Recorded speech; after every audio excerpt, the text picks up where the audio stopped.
কষ্ট পেতে পেতে কিছু কিছু মানুষের ভালোবাসাটা একদিন ভিতর থেকে মরে যায়, আর সেই আগের মতো ভালোবাসাটা থাকে না। চাইলেও মানুষকে ভালোবাসতে পারে না, কাছে নিতে পারে না। একটা মানুষ যখন একটা মানুষ থেকে খুব বেশি অবহেলা পায় বা সবটুকু ভালোবাসা দিয়ে তার কাছে আসে, সমস্ত আশা ভরসা ভালোবাসা সমস্ত শান্তি একজনকে মনে করে, তাকে সবটুকু দিয়ে দেয়, নিজের সর্বস্ব দিয়ে তাকে ভালোবাসে। একটা পর্যায়ে তার থেকে অবহেলা পেতে পেতে, তার থেকে কষ্ট পেতে পেতে, অপমান পেতে পেতে বা ভালোবাসার যে যতটুকু চেয়েছিল পারফেক্টলি যখন ফিডব্যাক না পায়, তখন একটা পর্যায়ে ভালোবাসার হাহাকারে, ভালোবাসার অভাবে ওই মানুষটার ভালোবাসাটা আস্তে আস্তে অসুস্থ হয়ে যায়, আস্তে আস্তে নর্মাল হয়ে যায়। একটা পর্যায়ে ভালোবাসাটা ক্লান্ত হয়ে পড়ে মারা যায়। চাইলেও আর ভালোবাসতে পারে না, চাইলেও তাকে ভালোবাসতে পারে না, আর কোনোদিন চাইলেও অন্য কাউকে ভালোবাসতে পারে না। হাজারো মানুষের ভিতরটা এমন আছে, এখন আর কোনো মানুষকে বিশ্বাস করতে পারে না, এখন আর কোনো মানুষকে ভালোবাসতে পারে না। তাকে তো পারেই না, তার প্রতি ভালোবাসা সবটুকু দিয়ে যখন ভালোবাসা পায়নি, তখন হচ্ছে এতটা অবহেলা পেয়েছে, এতটা ঘৃণা সৃষ্টি হয়েছে, এতটা খারাপ লাগা সৃষ্টি হয়েছে। প্রিয় ভাই, মনে রাখবেন, কোনো একটা বিষয় খুব বেশি চেয়েছেন, সেটা স্বাভাবিক কোনো বিষয়ই হতে পারে। আপনি কোনো একটা পণ্য কিনতে চেয়েছেন, কোনো একটা দোকান থেকে টাকা দিয়েছেন, বারবার আপনাকে ফিরাই দিয়েছে, বারবার দিয়েছেন, আবার দিয়েছেন, আবার ফিরিয়ে দিয়েছে, আবার দিয়েছেন, আবার ফিরিয়ে দিয়েছে।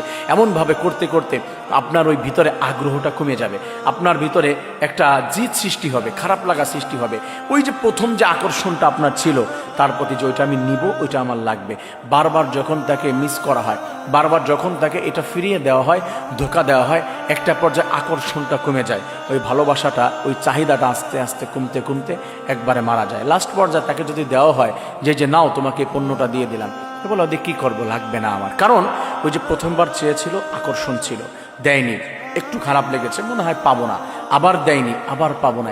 এইভাবে করতে করতে করতে করতে একটা পর্যায়ে এমন হয় যে ওটার আর চাহিদা, ওটাকে নিয়ে আর স্বপ্ন থাকে না। কারণ যখন ফিরিয়ে দেওয়া হয়, স্বপ্নটা আস্তে আস্তে নষ্ট করে ফেলে। এমন হাজার হাজার হাজব্যান্ড ওয়াইফ রয়েছে, এমন হাজার হাজার ছেলে মেয়ে রয়েছে, অনেক মানুষের সম্পর্ক এক পর্যায়ে দেখা যাচ্ছে যে এমনভাবে নষ্ট হয়ে গিয়েছে ভিতরটা, এমন হাজার ছেলে আছে, হাজার মেয়ে আছে, কাউকে আর বিশ্বাস করতে পারে না, আর ভালোবাসতে পারে না। অনেকে রয়েছে এরকমভাবে, ভালোবাসা আর ভালো লাগে না, বিশ্বাস হয় না।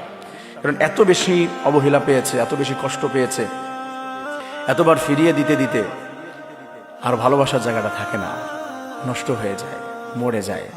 হাজার মানুষ রয়েছে। কিন্তু উচিত হলো মানুষের, জানেন, মানুষের হচ্ছে একটা লিমিটেশন বজায় রেখে কাউকে ভালোবাসা উচিত। এই পৃথিবীতে কাউকে সবটুকু ভালোবাসা দেওয়া উচিত না। কারণ মানুষ দেয় না, মানুষ নেয়। আর সৃষ্টিকর্তা নেয় না, সৃষ্টিকর্তা দেয়।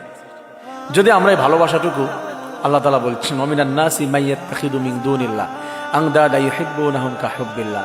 কিছু মানুষ যেমন আল্লাহকে ভালোবাসার কথা, সেভাবে মানুষকে ভালোবাসে। আর এটাই যখন বাসবেন আপনি, তখনই ঠকবেন। আল্লাহ তাআলা বলছেন, ওয়াল্লাযীনা আমানু আশাদ্দু হুব্বান লিল্লাহ। আর যারা আল্লাহকে ভালোবাসে, মানে হচ্ছে যারা মুমিন, তারা আল্লাহ তাআলাকে ভালোবাসে। আল্লাহর প্রতি কঠিন ভালোবাসা থাকে। তার কাছে যদি আপনি চান, তাকে ভালোবাসেন, সে ঠকাবে না আপনাকে। মানুষকে ভালোবাসবেন, আল্লাহি ঠকবেন। আল্লাহর কসম করে বলছি, ঠকবেন আপনি, কিছু দিবে না। আর এই পৃথিবীটা তো ভাই শান্তির জায়গা না, এটা তো হচ্ছে আপনার কষ্টের জায়গা। এখানে তো কষ্ট করবেন, কারণ আপনি জেলখানায় আছেন। পৃথিবীটা তো জেলখানা, দুনিয়া সিজনুল মুমিন ওয়া জান্নাতুল কাফির। এটা তো জেলখানা, এখানে শান্তির জায়গা না।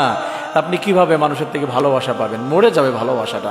তাকে ভালোবাসুন, কাউকে ভালোবাসবেন না, একটা লিমিটেশন বজায় রেখে। হ্যাঁ, ভালোবাসতে হবে, সম্পর্ক হবে, কিন্তু লিমিটেশন থাকবে। সর্বোচ্চ পর্যায়ে থাকবে হচ্ছে সৃষ্টিকর্তা, তাকে রেখে দিবেন ভালোবাসার সর্বোচ্চ জায়গায়, তাহলে ঠকবেন না। আল্লাহ তাআলা এই কথাগুলি আমাদের সবাইকে মেনে রব্বুল আলামিনের দিকে সমস্ত ভালোবাসা আমরা যেন দিতে পারি, আল্লাহ তাআলা কবুল করে নিন, আমিন।